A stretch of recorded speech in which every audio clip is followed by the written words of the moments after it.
side. I didn't get to choose which one is the wrong or bad side. Onward, I'm moving forward. I'm no longer in the cracks, no longer on the railroad tracks. I'm moving to the front, I don't belong way in the back. Onward. Hey guys, what's up? Thanks so much for tuning in this week for another episode of the BMuz Reviews podcast. I'm your host, Brandon Musica. As always, we're going to analyze, review, and discuss the latest news and dive into the past regarding movies, music, video games, and much, much more. If you don't already, be sure to follow us on Instagram, TikTok, and Twitter at BMuz Reviews, and tune into the BMuz Reviews podcast each week on Spotify, Anchor, Google Podcasts, and all other streaming platforms. If you're watching on YouTube, we thank you so much for tuning in. Please be sure to like, subscribe, leave a comment below, and to hit the bell icon to receive notifications that informs you exactly when our podcast goes live, as well as all other video content. Also, be sure to visit our website at www.musicaprojects.com. There you will find all important links to our latest podcast episodes, new projects currently available, and also previews of those currently in development, along with our latest blog posts. If there's a question or a topic that you'd like us to discuss on the podcast, send them to bmuzreviews@gmail.com with podcast question/topic in the subject line. With all that out of the way, let's not waste any more time and get right to this week's news. Welcome everyone to the BMuz Reviews podcast.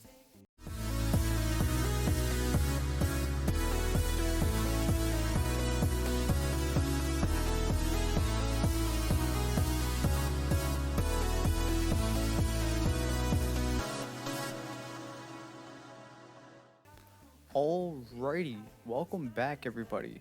Thank you so much for tuning in. I apologize for the extended break. Took a little bit of a short break in between podcast episodes. Took some time to do some traveling and hang out with friends and family during that time. But happy to be back. Let's not waste any time. Let's get right to it. First topic off the bat.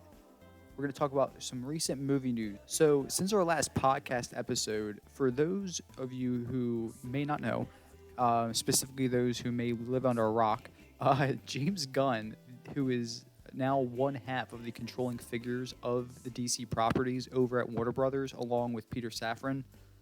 Since our last podcast, Gunn released a short video announcing many of the upcoming projects, both movies and shows for HBO Max, that will take place within the first installment, the first phase, if you will, of the DCU.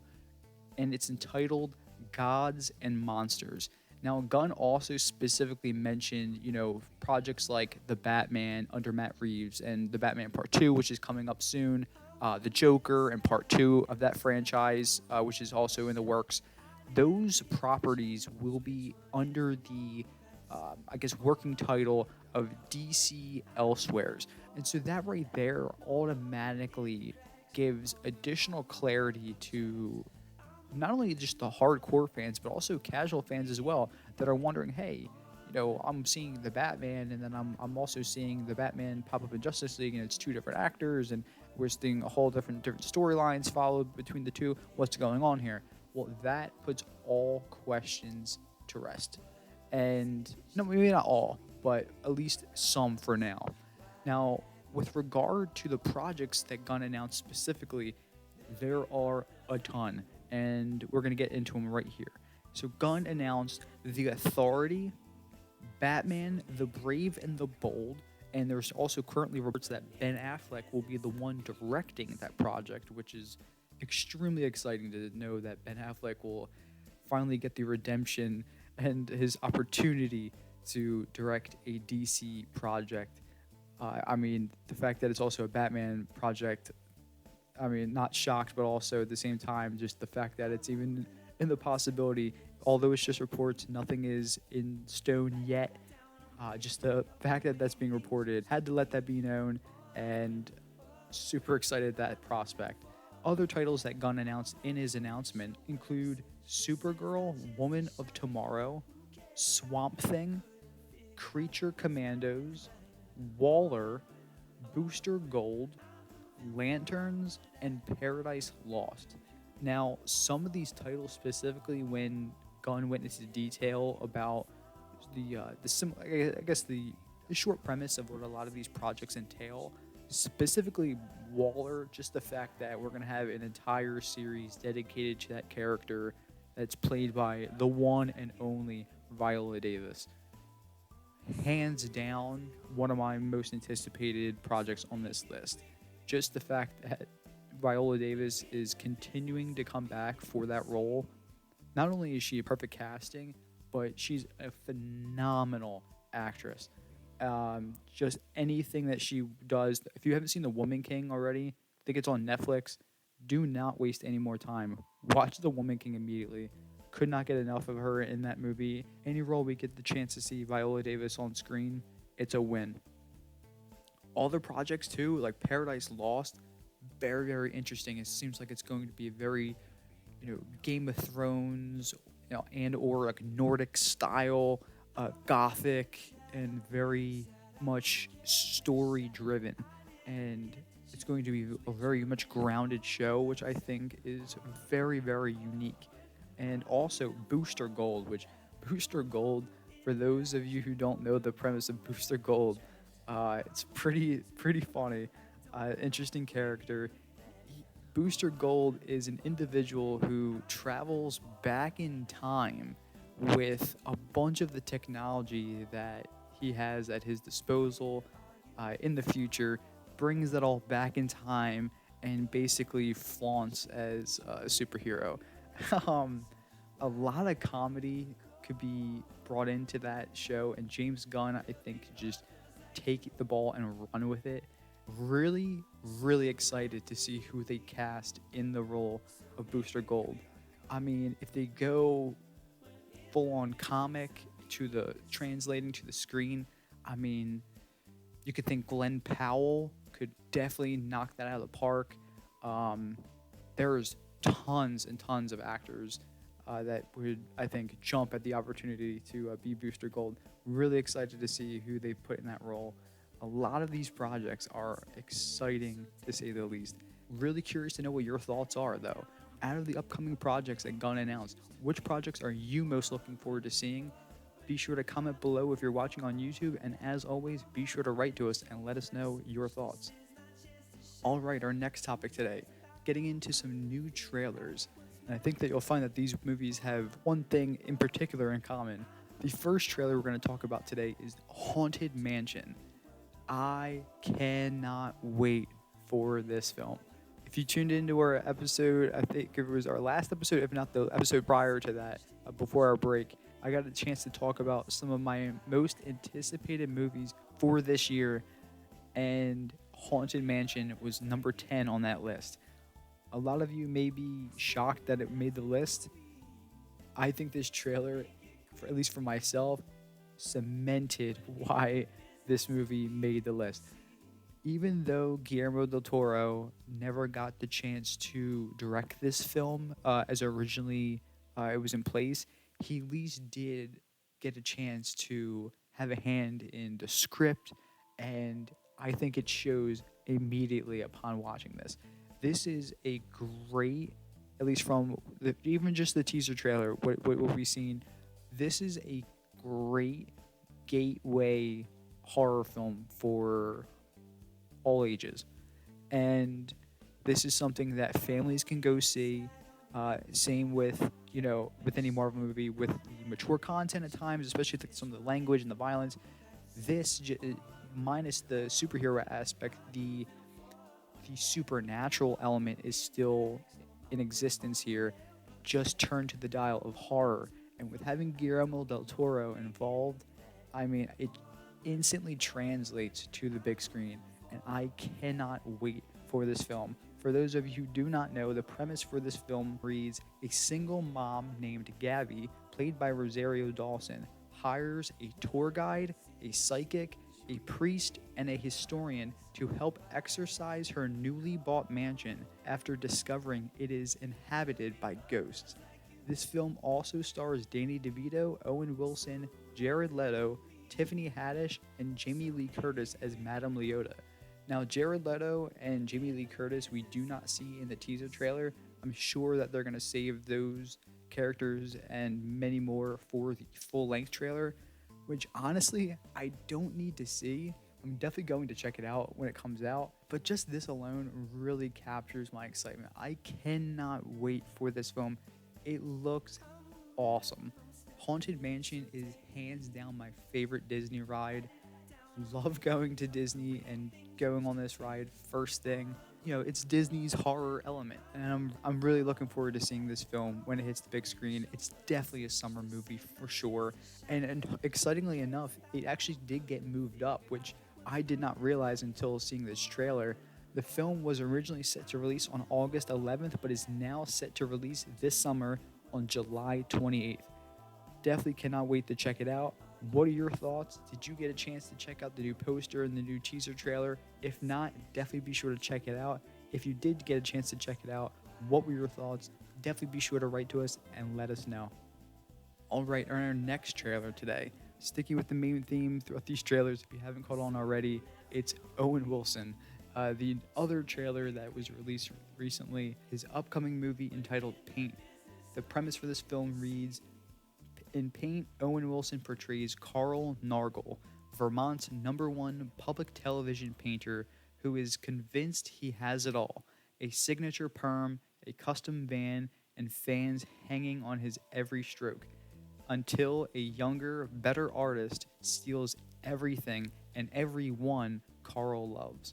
This film also stars Stephen Root, Wendy McLendon-Covey, and Michaela Watkins. I'll tell you what, this film looks really fun. This definitely is not a movie for everybody. It strikes me as more of a niche cult classic. This genuinely could end up being a cult classic type film. It's got that Wes Anderson, Napoleon Dynamite, like Nacho Libre, like weird, quirky, dry sense of humor. I'm all here for that. That is my type of humor. The dry, dark humor is just my go-to. I really got a kick out of this too. The fact that they're going with the spin of like Bob Ross. It's interesting too because I know with regard to a lot of what's known about Bob Ross and the recent documentary that had come out about him, I can't remember exactly when, but I know it was recent. The documentary regarding Bob Ross's life and his struggles, I guess you could say, with the production companies, and that necessarily I don't know would make the most interesting film. I think this was it. I think this is a really interesting route in terms of going fictitious with it and having it resemble Bob Ross, and instead of just being a political battle about logistics and production rights and all that stuff, taking it more so on the human aspect, on the human element, and how does one react to being replaced after being on top for so long. Change is something that not everyone is comfortable with, especially at that magnitude. So I think this could play really funny. It is listed as a comedy. I'm really excited to check this one out. I've heard about this one for a while now. Owen Wilson's definitely one of my favorite actors currently working. His Disney era right now is really great. It's unprecedented. And the fact that he's also going to be returning to a Haunted Mansion for the second time in his career, from the Haunted Mansion to little lakes in the forest with other little creatures to paint, this is going to be fun to check out. And Stephen Root, oh man, his role in Barry, if you haven't seen the show Barry, highly recommend checking it out. With Bill Hader, Stephen Root and Bill Hader together, just a dynamic duo to say the least. His character is funny as hell. It's a fantastic show. Really, really awesome to know that he's a part of this, along with the entire cast as well. Look forward to checking this one out. It's right around the corner, actually, just about a month away. This film is currently set to release on April 7th, 2023. All right, switching gears real quick to some new music news. For those of you who do not know, Depeche Mode has released a brand new single, Ghosts Again, a song released by the one and only, the English electronic band, the iconic Hall of Famers, Rock and Roll Hall of Famers, Depeche Mode. This song was released on February 9th and is the lead single from their upcoming 15th studio album. Yes, you heard that correctly. Their 15th studio album entitled Memento Mori. I cannot wait. Excited is an absolute understatement. This song is everything I wanted it to be. It's new age mixed with their old style and sound. It's just an incredible new take for what they're going with. And on Memento Mori, their new album, Ghost Again. This song marks the very first single they have released as a band since the death of co-founder and keyboardist Andy Fletcher, who passed away sadly in May of 2022. This song just really reflects too eerily the sudden loss. And sadly, Dave Gunn of Depeche Mode, he mentioned in a recent interview that it's sadly enough that Andy Fletcher never got to hear this album, and he said he definitely would have loved it, and some of the best music they've released in quite some time. Really excited to hear more of the album. If you have not already, definitely check out the music video and their music streaming on Spotify and everywhere else you can listen to music. Memento Mori, the new album from Depeche Mode, releases worldwide on March 24th, 2023. Be sure to write to us. Let us know your thoughts if you did already check out this song. Cannot wait. Absolutely cannot wait for the new album. Already have tickets to see them on tour. If they're coming to a city near you, definitely be sure to check them out. You will not go wrong. Depeche Mode is a once-in-a-lifetime show, one that you will surely never, ever forget. Alright, switching gears once more to some gaming news now. It's been rumored that the newest mini console that is going to be released is actually from the Dreamcast. But there's questions around that as it hasn't been confirmed yet. With regard to this news, however, Yosuke Akunari is a producer at Sega, and he has exclusively worked on the retro re-releases for the company for the past 15 years.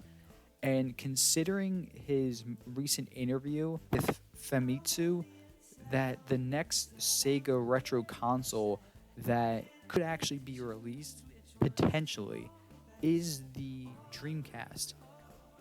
However, this was back in 2020, and since then, we don't really have anything confirmed, but it's definitely looking like it's going in that direction. And honestly, 100% here for it. Although my first console was the PlayStation, the original PlayStation, I had a really good friend that had a Super Nintendo, and I had another good friend that had a Nintendo 64.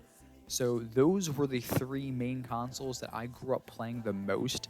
Now, I do have one cousin that did have a Dreamcast at the time that it was popular, and the main game that you always play was like Twisted Metal. I remember that vividly. That's the only time I remember seeing a Dreamcast. Because I remember seeing like the swirl in the center, and I was like, "What in the world kind of console is this?" I've never even heard. I never even knew about it. It was not. I think it was not marketed well at all. It just did not do well. It looked very much like the PS1, except for the controllers. I remember the controllers looking like a variation of the PS1 and also the Nintendo 64 at the time. Sadly, it just did not do the greatest. But if it has a mini console come out, honestly, you can bet your ass I'm gonna run out and grab one of those, because that just allows me to kind of binge through the Dreamcast library a little bit. I never got a chance to play any of the Sega consoles, and definitely would like the opportunity to do so for sure. If, in fact, the Dreamcast Mini does get confirmed, we'll definitely talk about it here on the podcast and revisit this topic. But just for now, have it on your radar. The Dreamcast Mini may, in fact, be the next mini console to release. And speaking of gaming, you can pick out our next game to play on our Retro Replay series on our YouTube channel. Just visit the link tree in the description of the video, or visit our social media pages where our link tree is also provided in our bios. Within the link tree, you'll be able to find our master game collection, which will allow you to scroll through and pick which game you want us to see us play next. All right, in our next topic today, getting to our very first film review today. Got a lot to catch up on here with our film reviews, but a lot of good ones to talk about here. The first film review today is for A Man Called Otto. This film was one that I really, really enjoyed. For those of you who don't know, the premise for the film is that Otto is a grump who's completely given up on life following the loss of his wife and basically just wants to end it all. When a young family moves in nearby, he meets his match in the quick-witted Marisol, who leads the friendship that will completely turn his world around. This film really, really surprised me. Although January is normally known as the dumping ground and graveyard for films that aren't going to make really any money, the studios have no faith in them, so they just really just dump it into January. Typically always been the case over the years. However, the past year or so, especially with regard to Scream last year, Man Called Otto this year, I'm telling you right now, this is the film, without a doubt, that took January by storm. It's just a spectacular, dramatic screenplay with some really underrated dark comedy moments. I wasn't really expecting it. I would classify it as a dark comedy. Even though it's comedy, drama, and it's definitely sad at times, this 100% has dark comedy written all over it. And that wasn't anything that I expected going into it. So to walk out having, experienced a really well written film and well performed at that, to have the dark comedy moments in there just added to my overall enjoyment level. If you haven't already, be sure to check this one out. And if you did get a chance to see it, what were your thoughts? Be sure to write to us. Let us know. A Man Called Otto. Definitely did not expect January to be hit with a film such as this. Be sure to write to us and let us know your thoughts.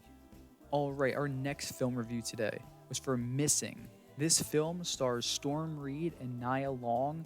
It's a drama thriller with a premise that reads, after her mother goes missing, a young woman tries to find her from home using tools available to her online. This was a really, really creative film. I gotta tell you, I did not know what to expect really from going into it. I didn't really think it was going to be all that great, to be honest. Just the whole social media and online aspect. I'm like, how are they really going to play that off? I'll tell you what, they pulled it off brilliantly. And I was pleasantly surprised.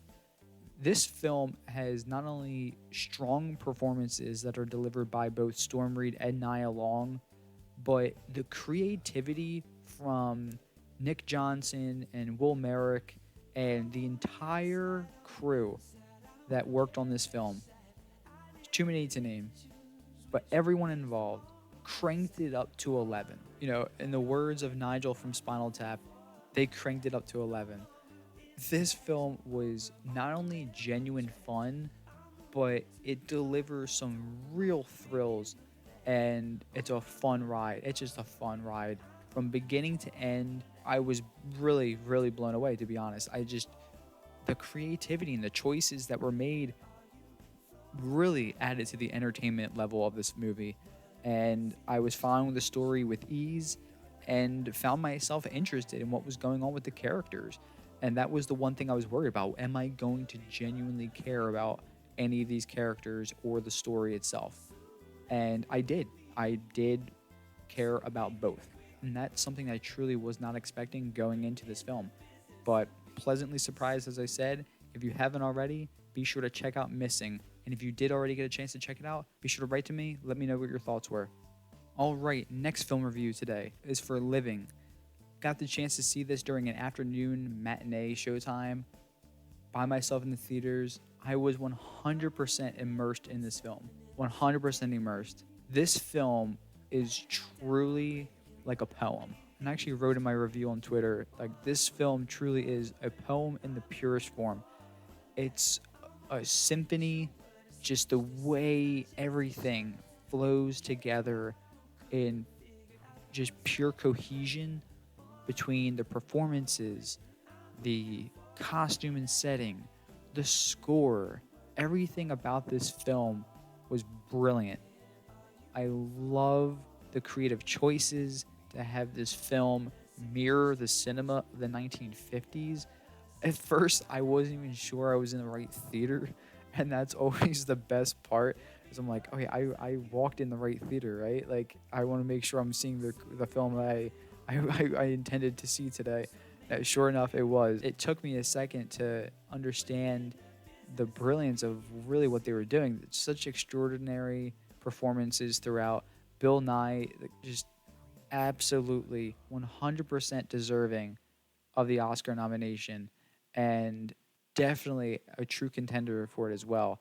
Even though many are saying that, it's most likely going to come down to Brendan Fraser and Austin Butler, which I do believe.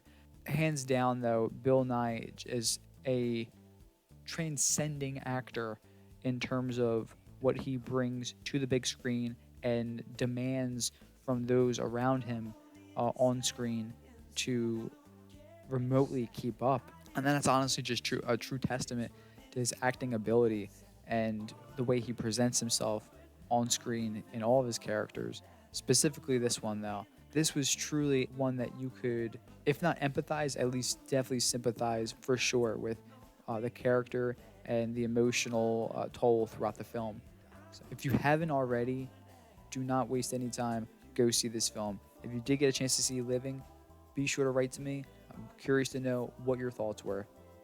All right, next film review today is for Women Talking. This film is a true ensemble drama that is set in 2010, which I had no idea about beforehand. I really thought this film took place in like the 17 or 1800s. I had no idea it took place in 2010. This film also takes place over a 24-hour period, which I thought was really interesting. The film is truly presented in a play. It's very similar as like The Whale is visually on screen. All takes place within a short span of time, all within one confined setting. And the content of the film is dark, heavy, very heavy, and at times traumatic, but it's always powerful and with purpose. The superb performances from the entire cast, just unbelievable job. A remarkable movie, and truly shows why it's a contender for Best Picture at the Oscars this year. Not shocked at the nomination whatsoever. If you haven't already, be sure to check it out in theaters. Women Talking. If you did get a chance to see it, though, be sure to write to me. Let me know what you thought. All right, next film review today is for Knock at the Cabin, M. Night Shyamalan's latest film.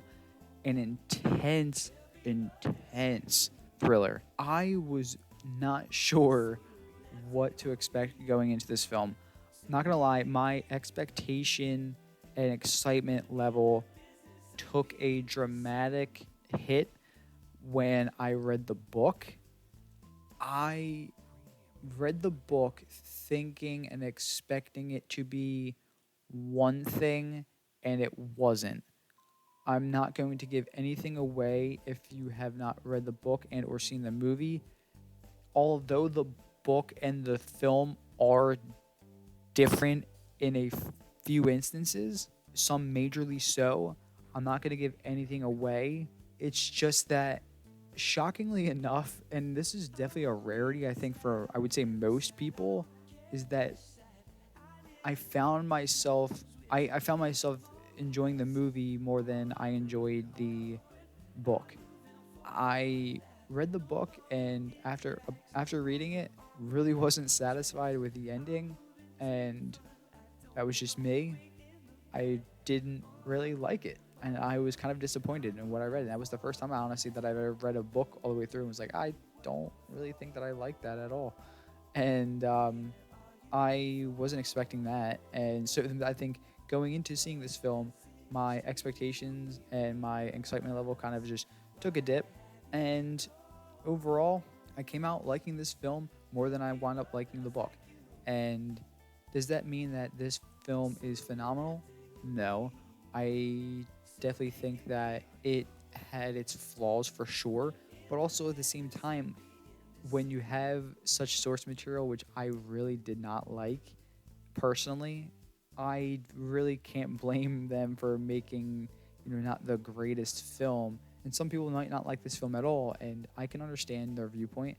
At the end of the day, you win some, you lose some.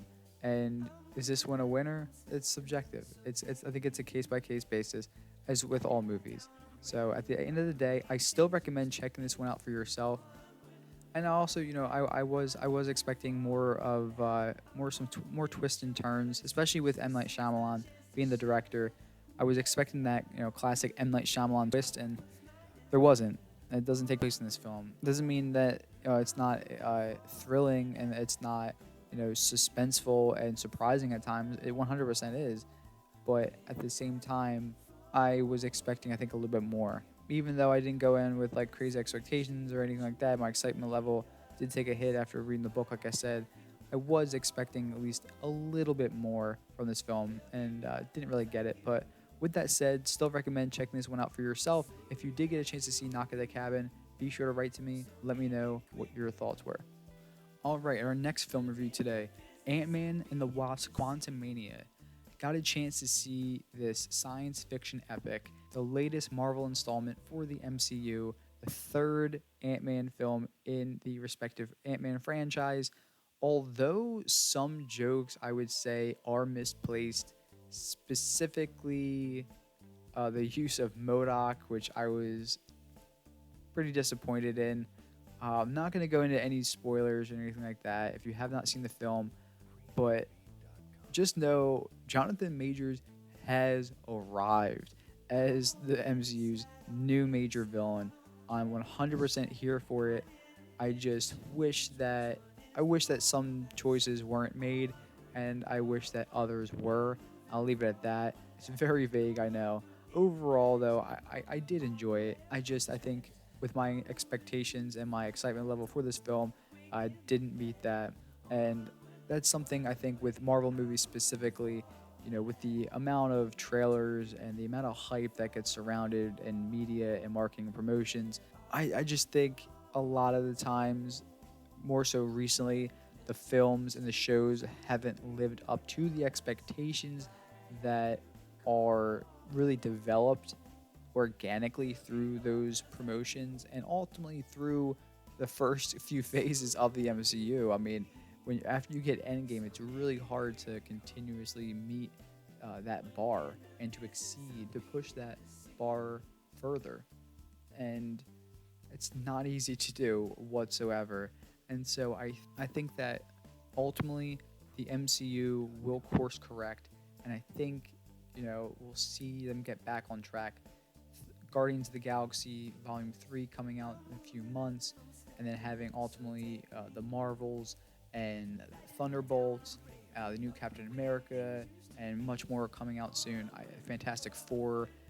We're gonna get some good stuff. We're gonna get a lot of good stuff, and I'm holding out hope that we'll get back to the glory days and the return to home of what makes the MCU from Marvel so specifically special. But with that being said, definitely be sure to check out the new Ant-Man film. If you did already get a chance to see it, let me know your thoughts. Alright, next film review today is from Maybe I Do, the latest film from Michael Jacobs, where he actually adapts his own play. Maybe I Do marks yet another pleasant surprise to kick off 2023. The on-screen chemistry between all the actors was fantastic, and the dark, dry humor added to the fun I had in this film.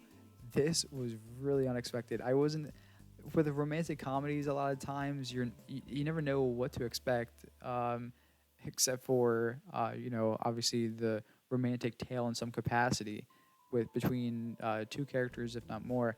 And this film had so much dark, dry humor, and I knew, mentioned it earlier on the podcast. That is my go-to. That is how you win me over.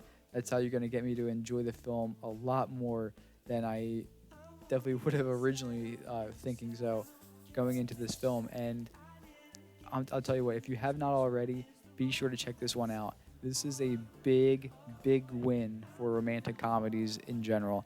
If you haven't already, check it out. If you did already see Maybe I Do, be sure to write to me. Let me know what you thought. All right, our next film review is for Marlowe. This is the latest film starring Liam Neeson, and it also stars Alan Cumming and Jessica Lange. This film, I'll tell you, it was really disappointing. I gotta tell you, between the score and ensemble cast and the costumes and the set design, it really had an opportunity to be a gem. The score, the cast, costume, the set design, I had everything working for it. It really could have been a gem of a film that was really out of nowhere, that nobody expected, and being a period piece too in like the 1930s, all in LA. It was really interesting. I wanted to like this film so badly. I really did. It has like an underworld like type storyline to it too. Like, it's really interesting. It had a lot of unique characters, and it plays as a whodunit in a way. But sadly, like, it's the conclusion. The conclusion to this film is just, it wraps up the incomprehensible mess that the entire film sets out as. And it's just like I don't know, it's just like a sporadic, I don't know, it's a sporadic mess. It really is. I'm almost at a loss of words just trying to think about what went wrong. It just has so much going on in the movie, and at the end of the day, there's the resolution, there is none. The film ends the same way it starts. It's just like, what was the purpose of the past hour and a half to 2 hours? Like, I genuinely don't understand. I don't know. I genuinely don't know. Big fan of Liam Neeson. I was looking forward to seeing what he did in this role, and overall, he puts in a good performance. But the screenplay is just, no. I think it failed this one a little bit, and I was majorly disappointed in it. So, if you did get a chance to check out Marlowe, definitely be sure to write to me. Let me know your thoughts. All right, our next film review today is for Cocaine Bear. I will tell you what, never, ever did I think that I would see the day where a film hits the big screen that is entirely based on the true events of an apex predator doing cocaine. And not only doing cocaine, but this bear rips people to shreds. This is one gnarly ass film. Hell of a good time though. Really fun. The mix with horror and comedy is one I always adore. Having that comedy horror, you're almost guaranteeing you're gonna have like the dark, dry humor along with it because of the material, everything going on around the characters. Just a really fun time. This is a film not to be taken seriously whatsoever. This is an hour and a half of popcorn, candy, and soda, having a great time. In my case, big old cup of fruit punch. And I completely forgot, that the story and the film took place in the 1980s. Seeing the love thrown to Depeche Mode and Duran Duran, that was a big win in my book. It won me over with that one right away. Really cool to see the love to those bands in the movie, and also just a lot of the fun that this film brings. Like, this is one gnarly, gory film at times, but it's also a lot of fun. So it's pretty different. It's not pretty different. It's very different. It's a very different film, but just the fact that this was made makes me happy, because we just need different original stories. And the fact that, this film was made also made people aware of the true story behind it as well, which no one would have known beforehand had this movie not been made, I think. If you have not already, be sure to check out Cocaine Bear. Highly recommend. One hell of a good time. If you did already get a chance to see it, be sure to write to me. Let me know what you thought of Cocaine Bear. All right, our next review today is for Emily. This film is remarkable. didn't know what to expect when seeing this film. Went in not seeing a single trailer for it. A lot of times that's the way I prefer it. I like to go in blind to a film. This is an exhilarating take on the life of the one and only, the extraordinary writer, Emily Bronte.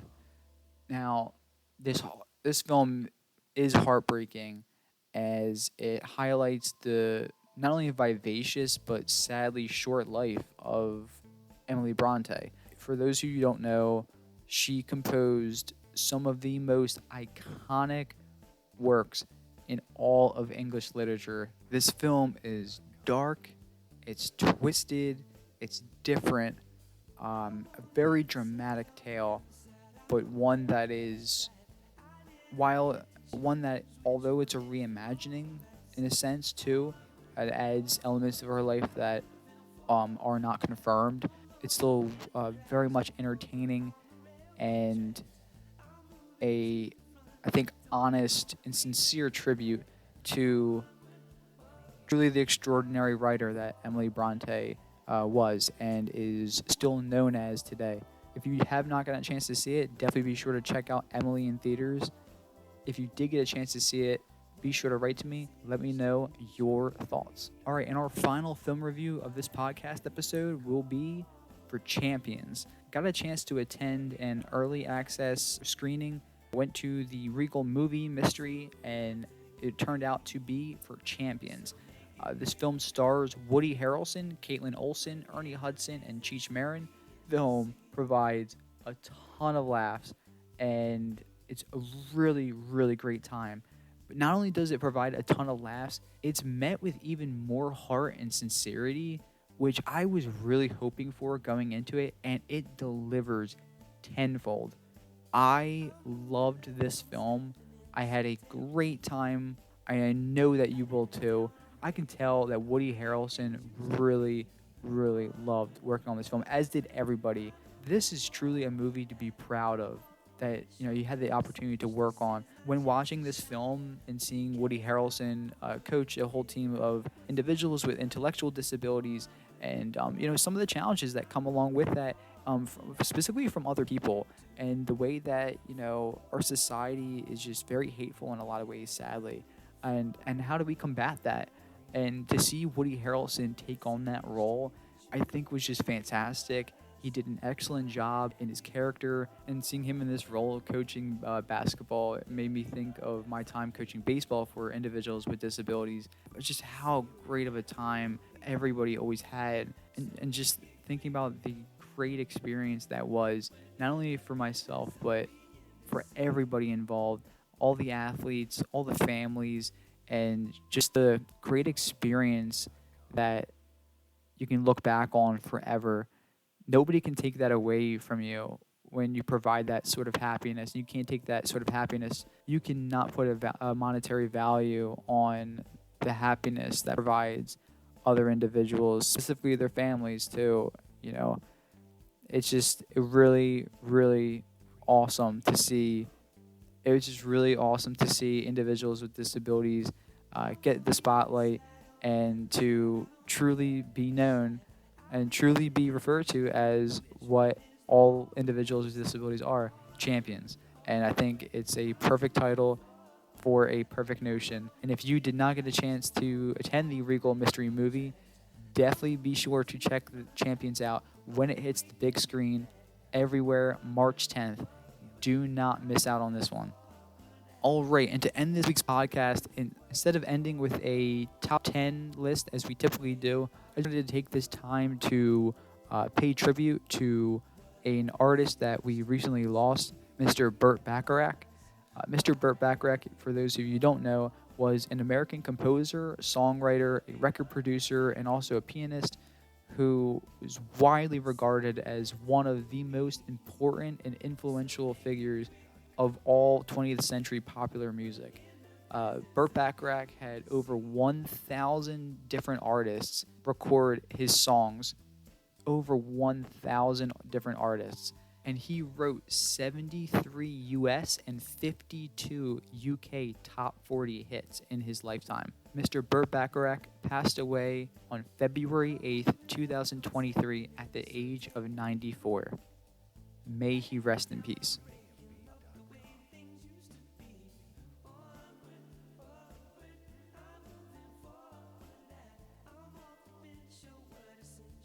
And that just about wraps up this installment of the BMuz Reviews podcast.